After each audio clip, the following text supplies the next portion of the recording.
Welcome into a special edition of Time Out, the Tobacco Road Basketball Show, as we get ready for this weekend's Final Four in San Antonio and Duke's big Saturday night matchup against fellow number one seed Houston. I am Mike Waddell, and I'm joined by former Santa Clara head coach Kerry Keating, who, before he was a head coach, was a player at Seton Hall and also made a lot of other head coaches look good when he was an assistant coach doing these types of breakdowns, these types of analytics analysis as an assistant coach at UCLA, Wake Forest, Pitt, Tennessee, Tulsa, Seton Hall, and Appalachian State, where he and I worked together with head coach Buzz Peterson. And Kerry, you have coached in 2 Final Fours. So first off, before we get into the chalk talk, before you break down these games between Florida and Auburn and Houston and Duke,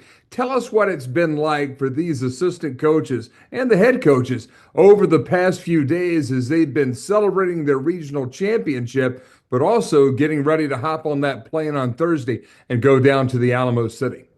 Well, you certainly have a lot of late nights getting your game plan in place because you know what's at stake, and it's one and done, right? There's no more after this. And it's been that way to an extent for the first 2 weekends of the tournament for these teams as well. And a lot of coaches will break this tournament down into a weekend at a time, a 4-team tournament, if you will. Some just take the old mantra of one game at a time, and some are fortunate, as are the case with these 4 teams, just to have historically good teams that can't be beat even when they're challenged to the teeth, where they have their backs up against the wall. And here we are finding ourselves a second time with 4 number 1 seeds. But for the coaches, there's a little bit of euphoria. If it's your first time, you're certainly excited about it. I tell you, I thought back as we got ready for this week, Mike, the most excited I was, where I could really sit back and enjoy the moment, was at the open practice. And, for those that have never been, and for the coach, not coached or been to the Final Four, it's hard enough to get a ticket, and even though they've expanded the capacity into these football arenas, if you will. But the open practices, where the teams all have an hour on the court 2 days before they actually start, is a chance for the fans to get in there, to kind of go to whatever seat they want, kind of mill around and get next to the court. Maybe they have some interaction with the teams coming on and off, maybe some autograph sessions. Some coaches will still treat that hour like a practice and put their guys through the paces and maybe even compete a little bit. But for the most part, I think most of the coaches want at least the players to absorb the atmosphere. But for the coaches, I thought it was just really cool because you're finally inside the ropes, right? You would, as a young coach, I would go to the Final Four and want to get on and see what it was like. And then you're actually coaching, and you see all your counterparts, your friends, your family, your fellow coaches, and they're there watching you, So it's kind of a cool moment as an assistant coach, or just as any coach, really, especially for the first time. And I just remember, I'll never forget that time where we had practice open in Indianapolis in 2006 in our first Final Four.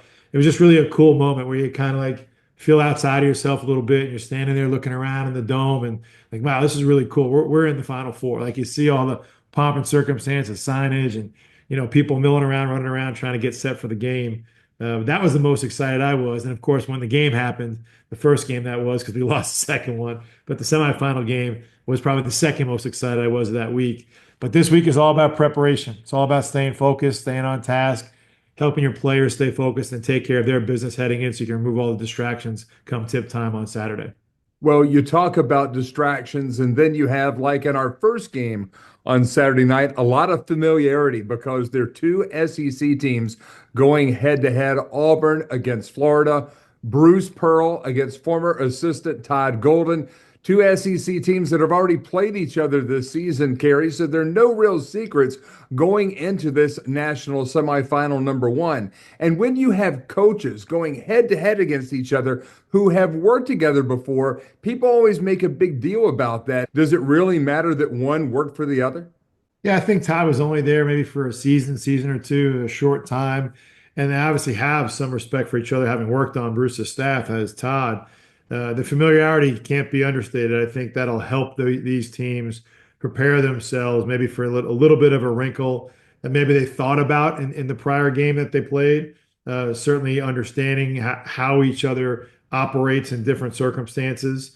I tend to think everyone's given Florida the edge in this mostly because of how they've been playing of late, certainly in the tournament. And if there's any one of these coaches that's going to portray an underdog role, even though he's a number one overall seed, and think about that. They went into the tournament, Auburn, as a number one overall seed, but now as they reseed the Final Four, they find themselves fourth.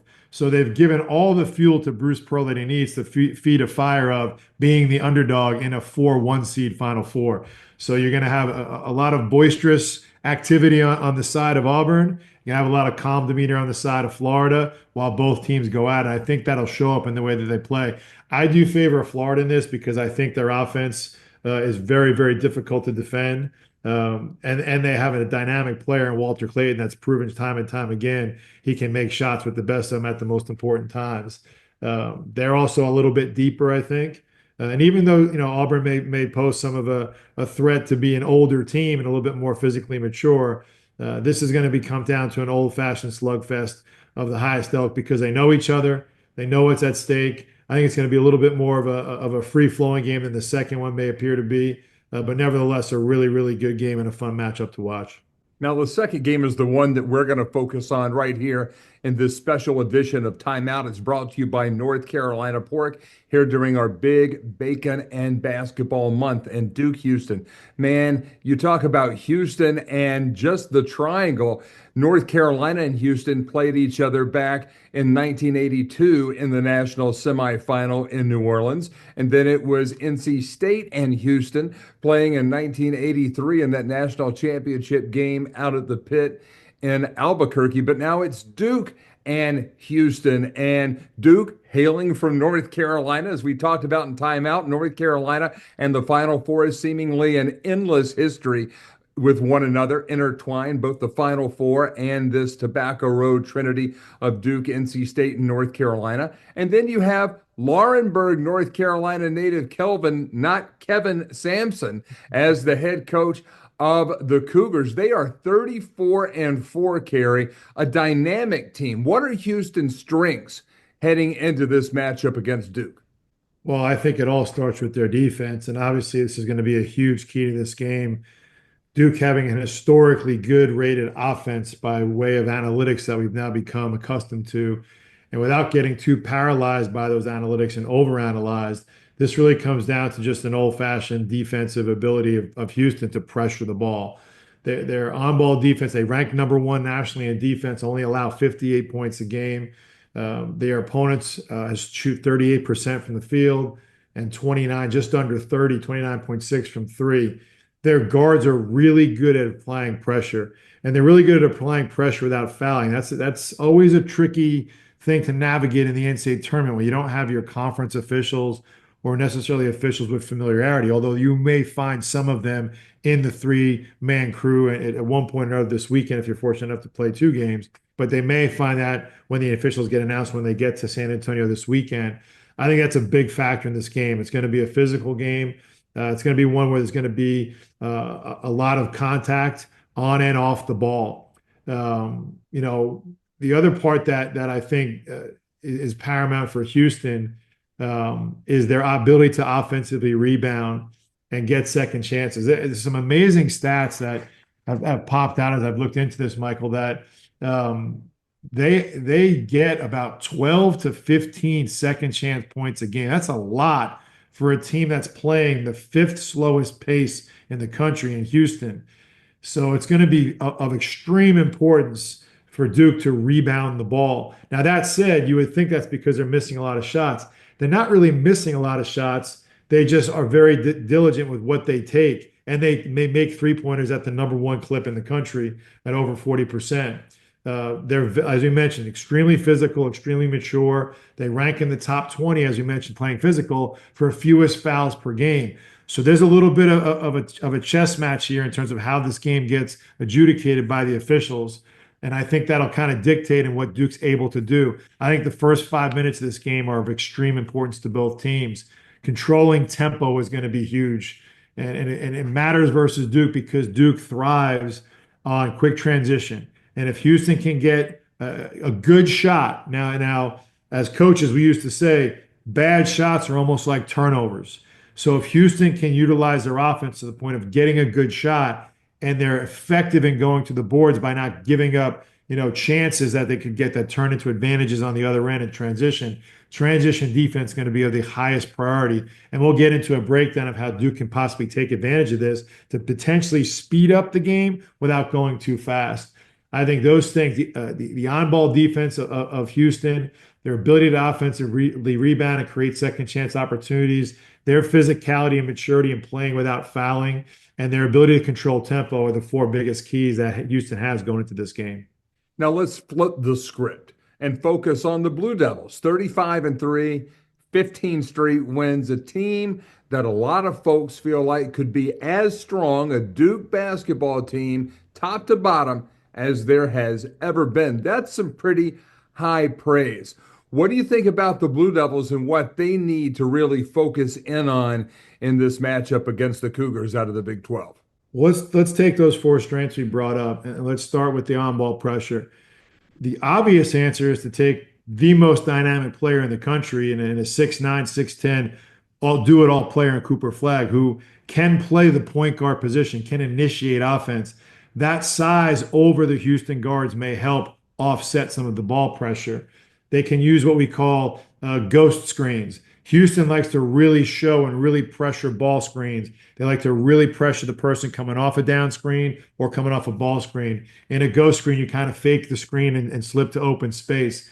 I think there's one thing that Duke can do is use an ability to set flare screens away from the basket and then slip those flare screens. Houston isn't a primarily switch everything team, but they do rely on each other to switch when needed to maintain ball pressure and maintain an ability to disrupt flow.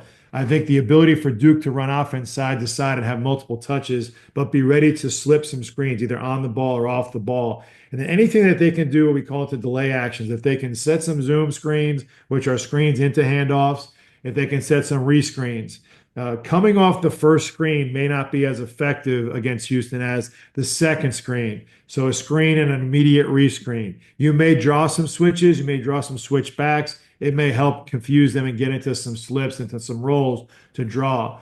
If they can get into that and negate some of the ball pressure, it may find themselves helpful to get some good shots.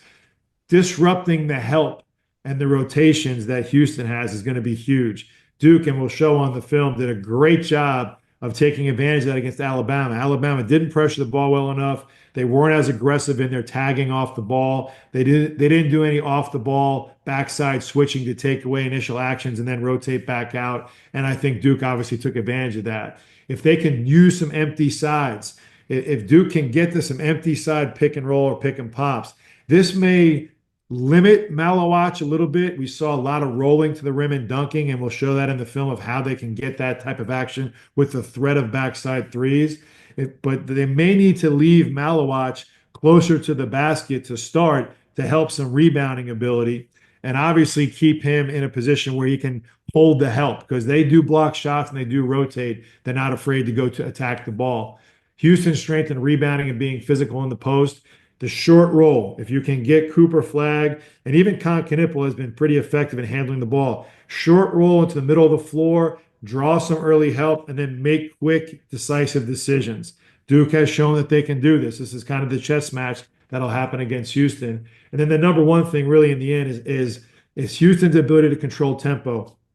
Can Duke defensively rebound at a higher clip than Houston can offensive rebound? The strength that Duke has outside of Malawach, of any one of four guys in their starting five, being able to rebound and bust out and handle the ball is a huge advantage. To not have to wait to outlet the ball. You'll find Knipple, and I think you'll find Flagg defensive rebound and pushing as hard as they can, and then bringing in what we call drag screens, and especially with Malawach, but especially when Knipple and Flagg are playing with each other, coming right to a ball screen, flowing into transition, and then getting to an empty side. I think you'll see that early if Flagg gets rebounds, and Knipple will seek him out in transition for some quick pops where there's no rotations to see if he can get himself going. Any type of that drag action is going to be important. And anytime they can throw the ball ahead and advance the ball ahead of the transition layer, get to the second level of the defense, get below the break, if you will, even if they follow what we call a pistol action where they hand it back and then attack the basket or flow into some sorts of screens. any type of stall in what happens in Duke's offense is going to be to Houston's advantage. So the quicker they can get into it, the better off they'll be. Kerry, I love listening to you talk basketball because it's so obvious that you know every little nuance of this game. I now put myself in the place of a young player out on the court, and Duke is a lot younger a ball club than Houston is.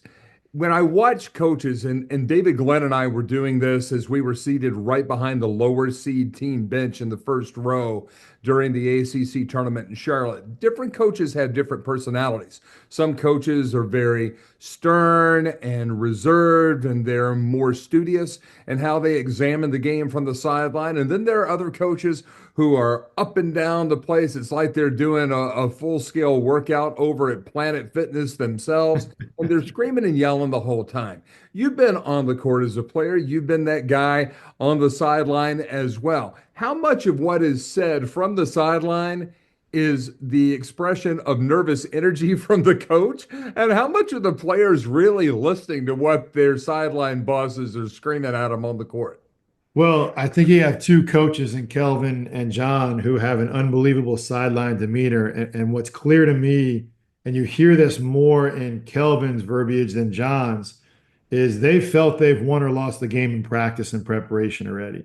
You know, when you have this level of team and this level of player that these guys have afforded themselves the opportunity to coach, there isn't much you're going to do during the game that's going to change what they're already capable of doing. It's more of instilling confidence, reminding them of some key things, keeping them on point, maybe pointing out some adjustments that you knew you had to make, that you had to remind them to make, but you're not necessarily coaching them as much as just guiding them in the right direction and having them make some plays. I do think, though, in this case, and I brought this up, I think with you and David a couple weeks ago. If Houston is effective in taking away the key strengths, which are clearly Flagg and Knipple and now Malawach, and they're kind of leaving it up to the Proctor and to a lesser extent, I'd say Foster handling the ball, but that's kind of gone by the wayside. It's now Sion James's responsibility. I think there's a huge opportunity for Evans in this game. I think this is a game where, you're going to have an unexpected hero, if you will. And it may not mean he scores double digits or 6 threes, but I just have this sneaking suspicion that his ability to make a shot and John's ability to empower him to be able to do that. And I bring that up because of your point of how John's been able to coach this team. And I just have this feeling that, Proctor's run was special early on, and it obviously meant something to Tyrese and to John. And what the big three essentially have been able to do by kind of carrying the weight of this offensively, this is setting itself up for an elite defensive team to force that to happen. So it may or may not happen, but I think the opportunity is going to be there for Isaiah to make these shots because this floor will be spaced and they will clog the lane and force them to make extra plays. I think the coaches are direct reflections of why these teams are in the Final Four. They trust themselves. They know what they need to do. They've done it 10 times over in practice. You saw the Purdue ending with Houston and how Kelvin said they had already practiced it. I mean, Kelvin said himself, you never want to come into a huddle during a game trying to do something you've never done before. It's hard to not do that. Sometimes you have to, but very rarely are you going to reinvent the wheel during the game. I think these guys have put a master class on so far on how to handle their team and get them ready to play and let them play. Now, Duke hasn't been as much tested as Houston, so there may be a little bit more of a test. And I said that this will be John's biggest test yet as a coach, I do believe, not just because it's the Final Four, because I think Kelvin has put himself in that stratosphere right now as an elite tactician, as someone who prioritizes the nuances of making you uncomfortable and is going to challenge you to maybe do something you didn't have to do before. Case in point, that may mean relying on someone like Evans to step up and make some shots that he hasn't had to do so far in the tournament. Jonathan, quick, we're running behind. We need to stop and get gas before the race. We don't need gas. Why? We're taking the train. Okay, but I've been up since 4 making snacks. That's good, right? There are food and beverages available for purchase on the train. Okay, but I have charged and brought all our external power devices. There are outlets at every seat and free Wi-Fi on the train. So I guess it only makes sense to go by train. NC Pork, raising the bacon, raising the bar. Okay, so coach, this is the time where you can really shine, when you can break down the particulars of this Duke Houston game using some film clips. So why don't you just take us right through your chalk talk? Yeah, we're going to show 3 clips from the Alabama game that'll show 3 different players showing short roll lobs to Malawach and how they got into that in 3 different actions, and maybe some ways that Houston may want to take those away and force some alternative actions out of that. In the second package, we're going to take 4 clips from the defensive side of Houston against Gonzaga that can kind of show some of what Duke can take advantage of. Not that Gonzaga didn't have success in it. They had success in getting some looks. They just didn't have the success in making the shots. Some early actions in transition offense, but also what's going to happen maybe at the end of the shot clock if Duke is unsuccessful getting early looks in their flow offense. It'll show some of the elite ability Houston has to defend a high-level offensive team. We'll start off watching the first half of the Alabama-Duke game. What you see in this reversal from Sion James to Malawach is he's the reversal guy who's going to get them in what we call a zoom action, where the players on his left side will screen into a handoff. What you see here is there's not a lot of pressure on Malawach. I think this is where Houston's going to take advantage of him away from the basket, force him into really being an effective ball handler. When you have this down screen here for Knipple, he turns the corner, and by having that rotation of James go through, it draws the help out of the lane. This backside corner is supposed to tag this or even take it. Because he trailed the pin down, it put Knipple in a downhill motion. Obviously, you have Evans out here spacing, and they have to hold on the ball side corner. You don't want to help off the ball side corner for an open three. And what it leads to is a lob for Knipple and a dunk. This is something that I think you're going to see Houston do a much better job early on as we go back out and see the beginning stages of this again, is that you're going to have them pressuring Malawach with the ball. Here as they come down, Malawach has the reversal, the pin down into the reversal, and the lob. That flow has to be disrupted by Houston. I think it'll be disrupted early on with better ball pressure, maybe some early switches, and what we call the top lock. When we say the top lock, this is what we're trying to do right here. In this top lock, you want your player who's guarding Knipple in the corner to get on the high side. I don't think you'll find a switch from the screener and the guy being screened. But if you don't allow him to use this screen, it negates the ability for Knipple to come off this unencumbered and then Malawach to flow to the basket. And because James is running through, he's pulling his man out of the backside help. There should be help on this backside, and it's not there because the guy goes with James. I think you'll find Houston to do a way better job of defending that than Alabama. Okay, here in our second clip, you see again reversal from Malawach and a back screen for a flag that turns into Proctor now turning the corner and him throwing the lob to Malawach. Let's watch it again. You have a little shuffle action where we have a back screen from Proctor and a down screen from Malawach. The Knipple is holding the backside right here.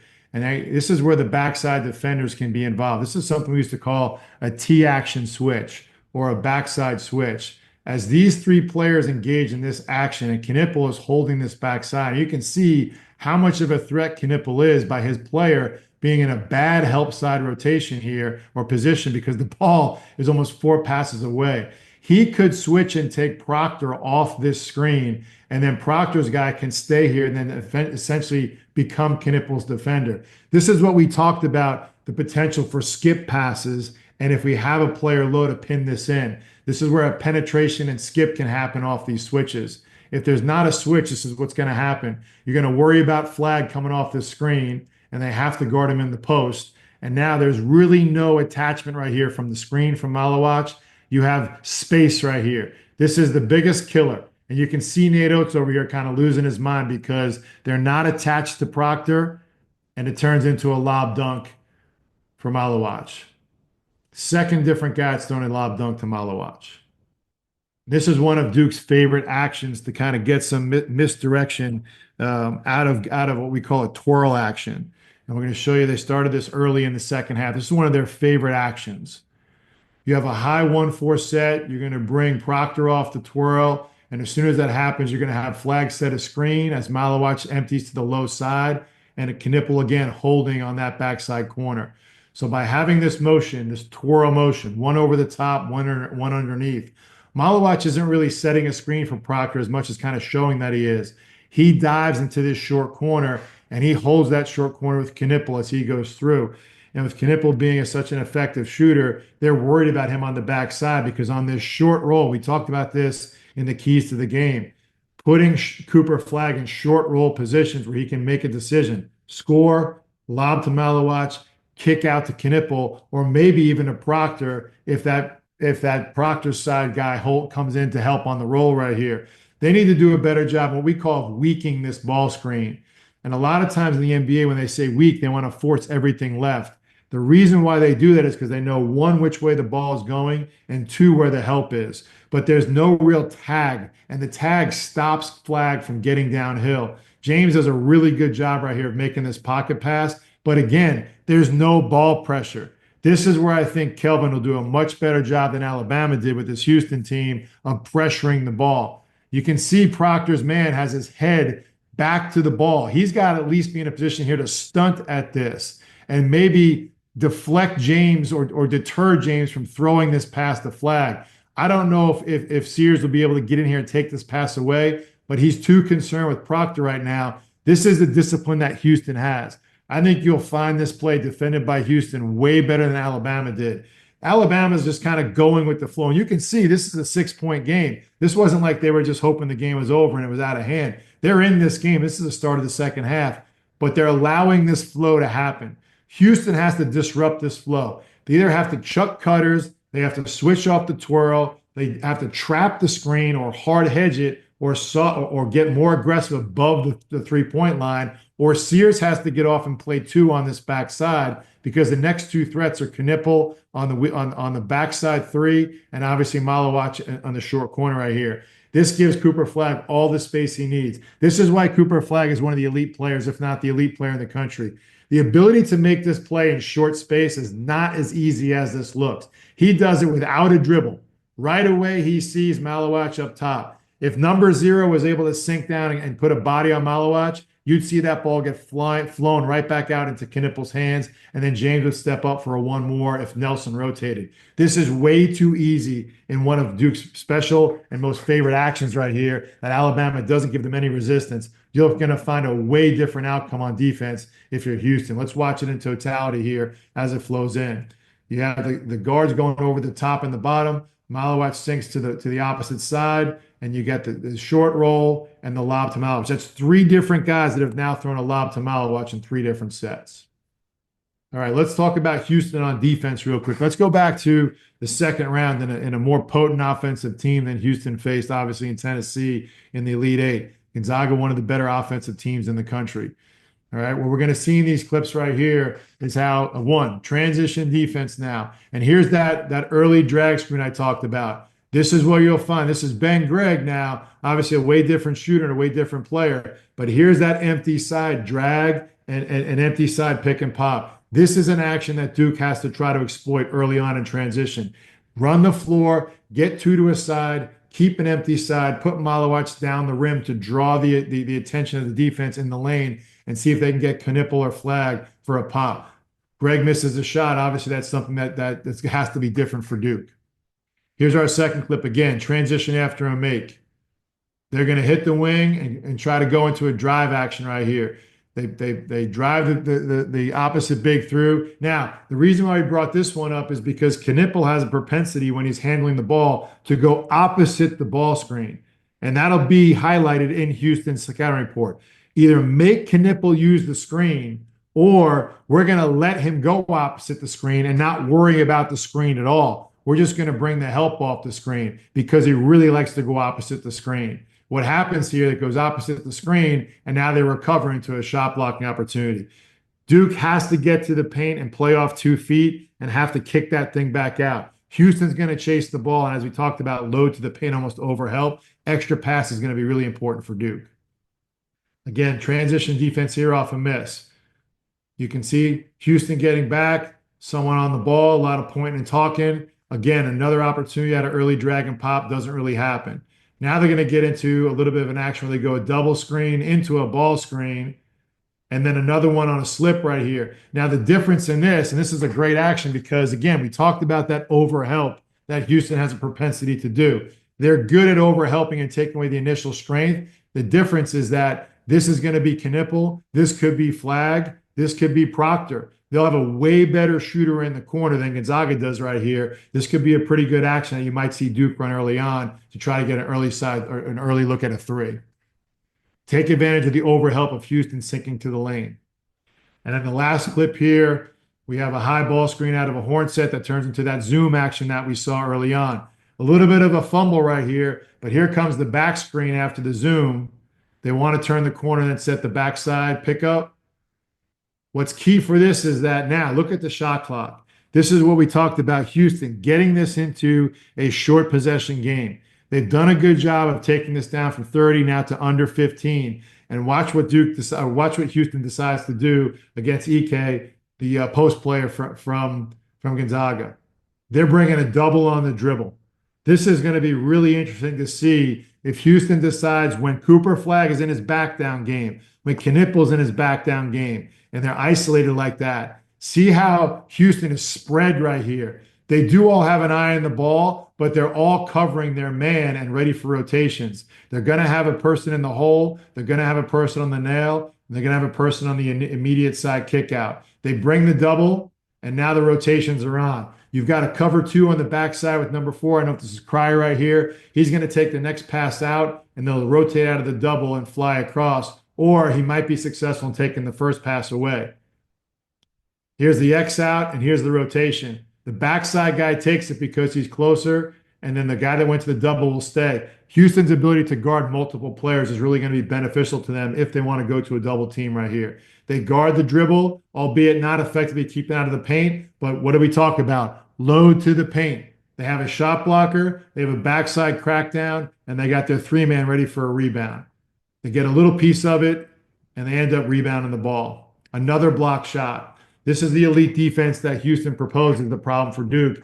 Not insurmountable that Duke can't attack this, but you saw in some of these examples of ways that Duke is certainly more capable maybe than even Gonzaga was at getting some of these looks against Houston's defense.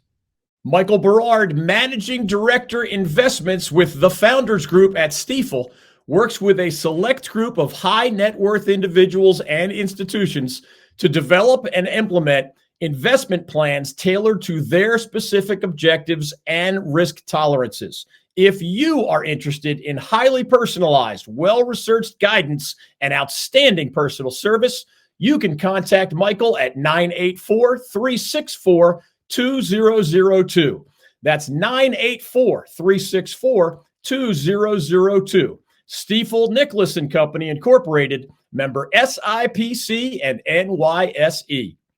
NC Pork, good for the plate, great for the state. Okay, it's time for our North Carolina Port keys to the game for Duke and Houston, the second national semifinal on Saturday night. Tip-off time around 8:49 or so Eastern. We give you a chance, though, to be Kelvin Sampson in the locker room 20 minutes before tip-off. What are the 3 keys that you're telling the Cougars that they need to execute in order to get the win over Duke and have a chance to play for a national championship on Monday night? The whole thing starts with transition defense. They have to keep Duke in the half court, and obviously that gives them a chance to control the pace and pressure the ball like we talked about. You know, the second thing that they'll have to somehow find a way to disrupt the timing. Duke has done a really good job of flowing into offense with multiple screens, multiple ball handlers. I think the ability and that Knipple and Flag have shown to play on and off the ball makes them very, very difficult to guard. Not just because they can make plays off ball screens, because as secondary ball handlers, they have primary ball handling ability. So you literally have 4 of their 5 starters in James and Knipple and Proctor and Flag that can make plays off the dribble. Proctor maybe being the weakest of the 4, so they may try to force him into making more decisions, which means they have to disrupt the flow and keep the ball out of the hands of Knipple, off the ball, and especially Flag. The counter to that may be simple for John. He puts Flag on the ball with the ball to start out, makes him the de facto point guard to start out, turns James into a screener early on, maybe to draw some switches.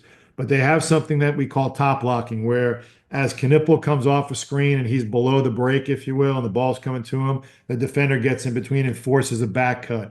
There'll be some track help off the screen. When Malawach goes to set a screen, his guy will track to help so we don't just give up back cuts. And again, the ball pressure is going to buy us time. You'll see, as we point out later on here, a clip in the Alabama game where Malawach was handling the ball, and you can see him yelling, pressure, pressure, pressure. You really need to pressure Malawach when he's handling the ball in these reversal situations. You have to do something to disrupt the flow. Top block and disrupt the shooter timing, win the offensive glass, keep them in the half court. Three big keys for Houston going into this game. John Shire has been a player in the Final Four, and he won a national championship. He's been an assistant coach to Mike Krzyzewski, to several Final Fours, and he's won a national championship. Now he gets to be the guy calling the shots on the sideline in his first ever head coaching appearance in the Final Four. He's now 20 minutes before taking a group out onto the court to play in a national semifinal. What is he saying to his young Blue Devils and their date with destiny against Houston?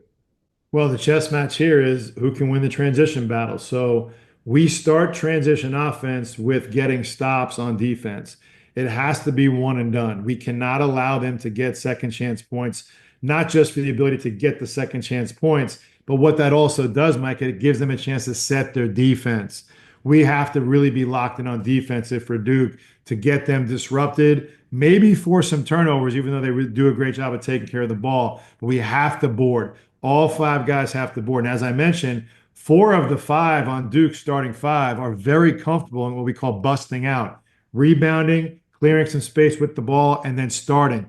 Maybe it becomes a kick ahead and we can get the wings flying and someone running down Main Street. It's a way that we can play with that pace and space. Push the tempo, try to get Cooper going downhill early.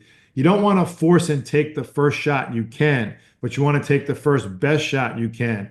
And even though Houston may make you work for it going side to side and get into some actions, the earlier you can get into some drag screens. And these drag screens are when the ball is dictated on the side of the floor, whoever's trailing the play, most of the time it's the big man. Sometimes it's 2 of them into a drag, right into a ball screen. I think you'll see very early Knipple and Flag in early empty side drag and pops with James and with Proctor and with Malawach in the short corner, spaced opposite to take advantage if there's any help or run outs. You have to exploit overhelp. I think one thing Houston does, they may appear to be undisciplined in that they're over-rotating or over-helping. And after watching them a little bit, it's really not as much of that as they are just so fast and so aggressive and so aware of help and tagging and contact and X-outs on the backside and recoveries. They really do a good job of clogging and over-helping. You have to be pretty elite on offense. Now, we talked about how Ken Pom has rated this Duke offense as one of the most efficient ever. But you have to be really elite on offense to recognize and deliver the right passes versus this fast tagging, physicality, over-helping mentality of Houston. And I think there'll be some skip reads in this. It's not very common. A lot of times against Duke, you'll see that they don't help. You teach these to the younger kids. The ball's on one side. Why are you even in a position to be near your guy? Get in the paint, get in the paint. They wait to get to the paint. They have to draw to get Houston to the paint and be ready to skip it over to the other side. This is why keeping Malawach in the short corner at times may be advantageous to Duke. Because if you think about this, as the help sinks into the lane, he can curl around and now screen in that help to the shooter on the backside. I think it's an unbelievable opportunity because they'll think, as we show in the film, how effective Malawach has been in roll dunks, in short rolls, and Cooper Flag throws it up. You're going to see Proctor, Knipple, and Flag all throw lobs to Malawach later on. Effective against Alabama. There's still a shooter on the backside. Houston's going to take that roll away. But I think by not just rolling him, but keeping him low, he can seal and pin from that short corner angle and actually throw some skip passes for open shots. And then you still have to get back to that short roll and slip game because that's really where their bread has been buttered. That's what makes the whole thing work. If you can win that match, then you're going to really open up everything and put Houston at a disadvantage. Play with pace and space, push the tempo. Exploit any overhelp or seeming overhelp with inside screens or backside screens and skip reads. And then let's get Malawach into this short roll and slip game and see if we can attack these guys at the rim. So, Kerry, it's the Final Four. It's Houston and Duke in the second game, Florida and Auburn in the first game. So I want to go back to something that's personal for you. Your two Final Fours as a member of the UCLA coaching staff under head coach Ben Howland. Was there ever a time when you were out on the court, maybe before the game, after practice, just walking around whenever there weren't a lot of people around, and you just looked up and said, "Man, I'm just a kid from Jersey. What am I doing here?" I mean, and you had some great players on those teams with the Bruins as well. Any special memories from those game days and those Final Fours past? So there is one that comes to the top of my mind when I was talking with Ben Howland about coming to UCLA from Tennessee when I was with Buzz. Um, I had gone out and interviewed with him towards the end of the spring. And when I got back, after having been out there, and it kind of had that moment walking through Westwood, like, wow, this is UCLA. This could be. I grew up in the 70s. UCLA was the Yankees. It was the team. It's where I wanted to really go to school. I still had UCLA memorabilia in my room. My dad had a Final Four ticket from St. Louis signed by Bill Walton. Like, it's just, it was almost surreal to me. And when I went back, I actually wrote Ben a note and wrote him a letter about why I wanted to be there, why I thought I should be there, trying to almost convince him, even though ended up I got the job anyway. It wasn't because of the letter. But I closed the letter out with a pretty bold statement about how this whole thing for me is about Monday night. The whole thing. The whole thing is about you do all this for one night, and it's Monday night. And everyone knows what that means. It's the national championship night.